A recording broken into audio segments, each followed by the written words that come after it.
Mot du Real Madrid. Avant de plonger dans cette nouvelle capsule vidéo, assurez-vous de suivre la chaîne Real de Madrid sur WhatsApp, Facebook et YouTube. Vous y trouverez la splendeur du football rassemblé dans un seul espace. Ne ratez absolument rien de l'actualité du jour, de l'agenda avec les dernières nouvelles sur les événements les plus importants de la Casablanca, des images marquantes, la vie de nos spécialistes et des madridistas, ainsi que des rapports, des vidéos en exclusivité, les lives de match également. De plus, nous y ajoutons une touche d'humour de temps en temps. N'oubliez surtout pas de vous abonner, d'activer la cloche de notification pour rester informé de nos prochaines actualités sportives. Alors, le Real Madrid est passé par une période délicate, assez délicate, depuis le début de la saison, tant en Ligue des Champions qu'en Liga espagnole. Les résultats ne sont pas à la hauteur des attentes et cela est corroboré par plusieurs indicateurs statistiques préoccupants. Ce qui retient particulièrement l'attention, les amis, on vous explique, ce n'est pas seulement les défaites ou les performances à demi-teinte du Real Madrid, mais la manière dont l'équipe évolue sur le terrain. Le style de jeu des merengues semble loin d'être à son meilleur niveau. Les Lillois, par exemple, ont infligé au Real Madrid une défaite qui a mis fin à une série de 259 jours d'invincibilité. Mais au-delà de ce revers, c'est surtout la prestation des Madrilènes qui a fait grincer des dents. Don Carlo Ancelotti, dans sa conférence de presse post-match, n'a pas du tout mâché ses mots. Nous ne sommes pas encore à notre niveau. Certains de nos joueurs ne sont pas au meilleur de leur forme. Il manque de l'intensité défensive et offensivement, nous manquons de fluidité dans la circulation du ballon. Un constat lucide quand même, mais les amis, qui est inquiétant. Trois grands problèmes justement affectent le Real Madrid cette saison 2024-2025. Une passivité défensive inhabituelle, une condition physique déficiente et un manque de domination dans le jeu. Vous allez nous expliquer, votre avis là-dessus. Plongeons dans ces mots qui minent actuellement les performances des merengues. En premier lieu, pourquoi une passivité défensive inquiétante? Depuis le retour de Don Carlo Ancelotti en 2021, le Real Madrid n'a jamais été une équipe qui mise sur un pressing haut et agressif. L'entraîneur italien préfère un bloc médian, laissant l'adversaire venir avec le ballon pour ensuite lancer des contres rapides. Cependant, en ce début de saison 2024-2025, cette approche semble plus passive que jamais, ce qui expose d'ailleurs l'équipe à des failles défensives. En Ligue des Champions par exemple, cela se traduit par des statistiques révélatrices. Par exemple, les amis, le Real Madrid laisse en moyenne son adversaire effectuer 13 passes avant d'essayer de lui prendre le ballon. En comparaison, des équipes comme le Bayern Munich ou le Manchester City de Pep Guardiola n'attendent respectivement que 9 à 8 passes avant d'intervenir. Ce manque d'agressivité du côté des merengues met en lumière un Real Madrid qui semble trop patient, voire résigné à subir le jeu de l'adversaire. Pire encore, lorsque les Madrilènes tentent de récupérer le ballon, cela se fait souvent de manière inefficace. Avec 27 fautes commises en 2 matchs en Ligue des Champions par exemple, le Real Madrid est la 7e équipe la plus fautive du tournoi à la coupe aux grandes oreilles. Ce chiffre souligne une certaine maladresse dans les interventions où l'équipe est contrainte de commettre des erreurs plutôt que de récupérer proprement le ballon des pieds de l'adversaire.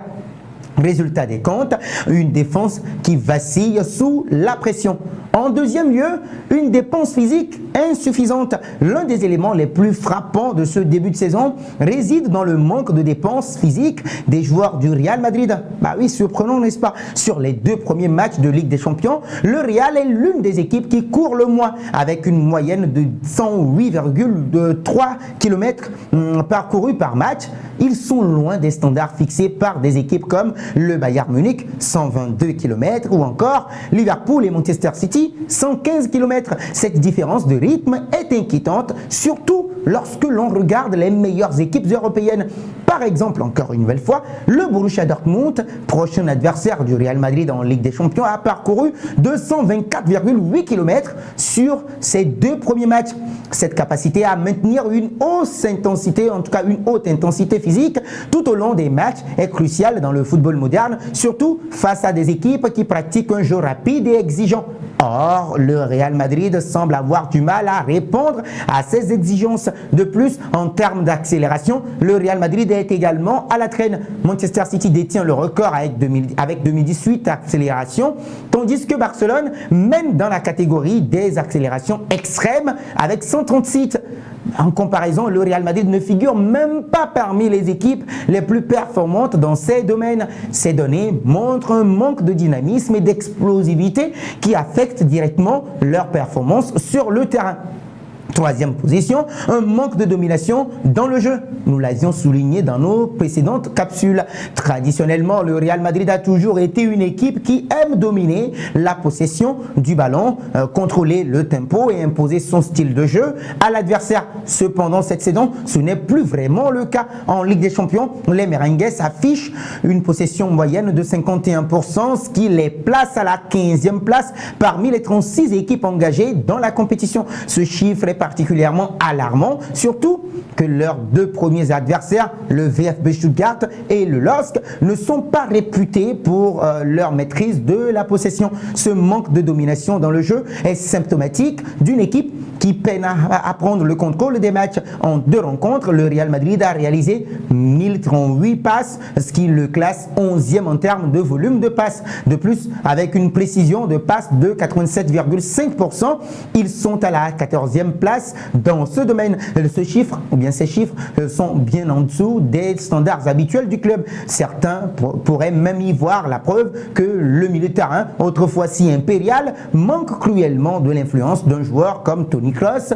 On le précise encore et on le cite, qui, bien que vieillissant, apportait une certaine régularité et une maîtrise technique dans l'entrejeu. Conclusion de ce constat pour finir, les amis, le Real Madrid se trouve à un moment charnière de sa saison. Oui, les 3 mots qui affectent actuellement l'équipe de Don Carlo Ancelotti, la passivité défensive, le manque de dépenses physiques et l'absence de domination dans le jeu sont autant de signaux d'alarme que Carlo Ancelotti et ses hommes doivent prendre au sérieux. Bien sûr, il est encore trop tôt, oui, les amis, pour tirer des conclusions définitives, mais les premières tendances de cette saison 2024-2025 laissent entrevoir des défis majeurs à surmonter pour les Merengues, choses qui ne sont pas forcément difficiles. Si le Real Madrid aspire à renouer avec son statut de géant européen, des ajustements tactiques, physiques et mentaux s'imposent.